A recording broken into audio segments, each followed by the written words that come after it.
بسم اللہ الرحمن الرحیم۔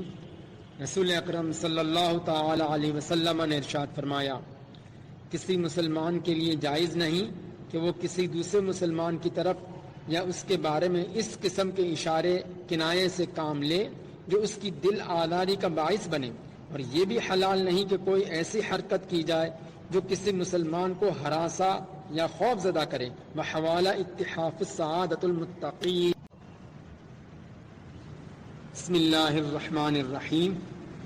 رسول اکرم صلی اللہ تعالی علیہ وسلم نے ارشاد فرمایا، مومن وہ ہے جس سے دوسرے مسلمان اپنی جان اور اپنے اموال سے بے خوف رہے، اور مسلمان وہ جس کی زبان اور ہاتھ سے دوسرے مسلمان محفوظ رہے۔ بحوالہ مستدرک۔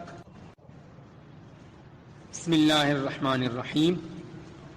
رسول اکرم صلی اللہ تعالی علیہ وسلم نے ارشاد فرمایا، جب کوئی انسان گناہ کرتا ہے تو اس کے دل پر ایک سیاہ نقطہ بن جاتا ہے، جب دوسری بار گناہ کرتا ہے تو دوسرا سیاہ نقطہ بن جاتا ہے، یہاں تک کہ اس کا دل سیاہ ہو جاتا ہے، نتیجتاً بھلائی کی بات اس کے دل پر اثر انداز نہیں ہوتی۔ بحوالہ الدر المنثور۔ بسم اللہ الرحمن الرحیم۔ رسول اکرم صلی اللہ تعالی علیہ وسلم نے ارشاد فرمایا، بے شک کسی مسلمان کی ناحق بے عزتی کرنا کبیرہ گناہوں میں سے ہے۔ بحوالہ سنن ابی داؤد۔ عزیزان گرامی، بکھرے موتی کے چینل کو سبسکرائب کریں اور اسے لائک کریں اور اپنے دوست احباب سے شیئر کریں۔ جزاک اللہ خیرہ۔